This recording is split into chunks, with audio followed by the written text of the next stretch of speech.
एक बड़ी खबर आ रही है। प्रधानमंत्री नरेंद्र मोदी से मिलने पहुंचे हैं एनएसए अजीत डोभाल। इस वक्त की बड़ी और अहम खबर, इस युद्ध विराम के बीच प्रधानमंत्री नरेंद्र मोदी से मिलने पहुंचे हैं एनएसए डोभाल। अखिलेश हमारे सहयोगी जुड़ गए हैं। अखिलेश, बताइए क्या अपडेट है। देखिए, ये अभी से कुछ देर पहले राष्ट्रीय सुरक्षा सलाहकार अजीत डोभाल पहुंचे हैं यहाँ पर प्रधानमंत्री नरेंद्र मोदी से मुलाकात करने के लिए। जिस तरह से युद्ध विराम का ऐलान किया गया है विदेश मंत्रालय की ओर से, उसके बाद ये पहली मुलाकात है। माना जा रहा है कि इसमें तमाम जो अभी तक का डेवलपमेंट हुआ है उसके बारे में ब्रीफ किया जाएगा और साथ ही जिस तरह से ये ऐलान किया गया कि 12 तारीख को बातचीत होगी तो उसके बारे में भी मॉडलिटीज़ वर्कआउट करनी होंगी। इसके साथ ही जिस तरह से अब टकराव काफ़ी आगे तक बढ़ चुका था और जो उपाय भारत की ओर से उठाए गए थे उनको आगे अब बना के रखना है नहीं रखना है, इस बारे में भी चर्चा होगी और कोई ना कोई फैसला हो सकता है, क्योंकि ये काफ़ी बड़ा महत्वपूर्ण घटनाक्रम है। 7 तारीख को जो ऑपरेशन सिंदूर लॉन्च किया गया था उसके बाद से जो दोनों देशों के बीच में सैनिक टकराव शुरू हुआ था, उसके बाद अब ये एक बड़ा ऐलान हुआ है कि जब भारत और पाकिस्तान दोनों ने फैसला किया है कि वो सीज फायर करेंगे और ये शाम 5 बजे से ही लागू हो गया है। इससे पहले कई बड़े घटनाक्रम हुए हैं, जैसा हमने सुबह भी रिपोर्ट किया था कि 12 घंटे के भीतर ही दूसरी बार सेना के जो उच्च अधिकारी उनके साथ पीएम मोदी की बैठक हुई थी और उसके बाद ये बयान आना जिसमें यह कहना कि भारत अब किसी भी एक्ट ऑफ टेरर को एक्ट ऑफ वार के तौर पर ट्रीट करेगा, यह समझ में आ गया था कि जरूर कोई ना कोई बातचीत हुई है, जिसके बाद ये बयान आया है। ठीक है अगले, एक चीज और बताइए, जो 12 तारीख को बातचीत होनी है वो कहां होगी, कौन कौन लोग शामिल होंगे, इस बाबत कोई जानकारी आई है क्या? इस बारे में अभी कोई जानकारी नहीं है, लेकिन जो अभी तक की जानकारी है, जो घोषणा खुद विदेश मंत्रालय की ओर से की भी गई है कि जो डीजीएमओ हैं पाकिस्तान के, director general of military operations, उन्होंने भारत के अपने जो काउंटर पार्ट हैं उनको फ़ोन किया था 3:35 पर और उन्होंने कहा था कि अब जो है युद्ध विराम होना चाहिए। तो उसके बाद ये फैसला किया गया। तो ये एक बहुत महत्वपूर्ण है कि दोनों के सेना के स्तर पर बातचीत हुई और जिसमें ये मॉडलिटीज़ जो है वर्कआउट हुई हैं, क्योंकि आप जानते हैं कि लगातार ड्रोन से और मिसाइल से पाकिस्तान की ओर से हमला किया जा रहा था और भारत भी उसी इंटेंसिटी के साथ जवाब दे रहा था। तो इसलिए अब ये बहुत महत्वपूर्ण है और इस लिहाज से महत्वपूर्ण है कि जो सीमावर्ती राज्य हैं और वहां पर जो लगातार शेलिंग हो रही थी एलओसी पर और जो सीज फायर का वायलेशन हो रहा था उसके चलते आम लोगों को बहुत परेशानी हो रही थी, तो उनके लिए भी एक बहुत राहत की बात होगी ये युद्ध विराम होना। ठीक है, बने रहिए अखिलेश, हम लौटेंगे आपके पास। स्कंदयाल साहब, आपको मैंने बीच में रोका था, आप बात कंप्लीट कर लीजिए, फिर मैं दूसरे मेहमानों के पास भी जाऊं।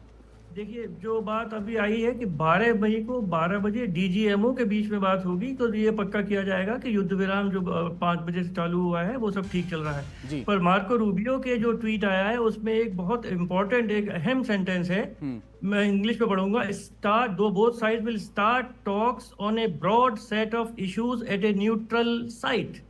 तो ये शुरुआत है सीज फायर, उसके बाद सार्वभौम का मुद्दा और जो भी मुद्दे हैं वो दोनों देशों में बातचीत होगी, एक न्यूट्रल साइट पर होगी। तो मध्यस्थता अमेरिका ने की है और जैसा श्री जयशंकर ने अपनी ट्वीट में कहा कि सेंट्रल मुद्दा टेररिज्म रहता है और बार बार उसके ऊपर से दबाव डाला जाएगा पाकिस्तान के ऊपर, हम भी डालेंगे और हमारे मित्र देश भी डालेंगे। पर ये एक बहुत अच्छी, और आप जितने भी स्टेटमेंट देखें हमारे फॉरेन सेक्रेटरी के, हमेशा हमने कहा है कि एस्केलेशन इंडिया नहीं चाहता है। बिल्कुल, भारत तो विकसित भारत की तरफ बढ़ना चाहता है, भारत टेररिज्म को खत्म करना चाहता है, भारत पाकिस्तान को खत्म नहीं करना चाहता है। तो इसलिए ये एस्केलेशन खत्म हुआ। देखिए, हमने जहां तक वो क्लेम कर रहे हैं पाकिस्तानी कि हमने ये मिसाइल को क्या बोलते हैं,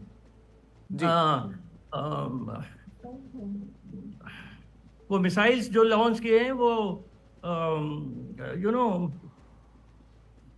वो जो ऊपर सैटेलाइट ऊपर जाके आते हैं नीचे, वो हैं, वो क्रूज मिसाइल नहीं है, बैलिस्टिक, वो हमारे पृथ्वी और ये सब मिसाइल्स हैं। तो हमने बहुत एस्केलेट किया, उससे वो घबरा गए क्योंकि उनकी 3 जो बड़ी एयर स्ट्रिप्स थी वो डिस्ट्रॉय हो गई और उनके पास कोई काट नहीं था। जो उन्होंने अपना मिसाइल दागा वो हमने इंटरसेप्ट कर लिया। ठीक है, तो उनकी एस्केलेटरी लैडर पर भी हार हुई और आईएमएफ के थ्रू, मेरा ये मानना है, ये अभी बाद में ये सब सूचनाएं आएंगी, लेकिन आईएमएफ ज्यादा इसमें अहम भूमिका निभाता है। आपका कहना ये कि हम पैसा नहीं देंगे, मेरा ये मानना है, मेरे पास कोई सबूत नहीं है, पर मेरा ये मानना है। सरबजीत सर, मैं आपसे ये जानना चाहता हूं ये कैसे संभव हुआ होगा, किसने किससे बातचीत की होगी और क्या हुआ होगा आपके नजरिए से? देखिए जी, ये जो डीजीएमओ लेवल के टॉक्स हैं, पाकिस्तान के डीजीएमओ ने आज कॉल किया है। ये कॉल करते हैं, हॉटलाइन है, नॉर्मल हालात में भी एक दफा हफ्ते में बातचीत होती है और मैंने खुद कई दफा बात करी है जी। ये जो बात है ये उनकी तरफ से आई है और हमने मंजूरी दी है। जी। अभी सबसे पहली चीज ये है कि अभी तक ना तो युद्ध का स्टेट था ना शांति का था, बीच का था। जी। युद्ध भी डिक्लेयर नहीं हुआ था, no all out war was declare, no nation has mobilised, no nation has declared war, it was a period of uncertainty and conflict. अभी जो है सबसे पहली बात हुई है कि आज शाम को 5 बजे के बाद एक किस्म का सीज फायर है। 12 बजे 12 तारीख को डीजीएमओ फिर बात करेंगे।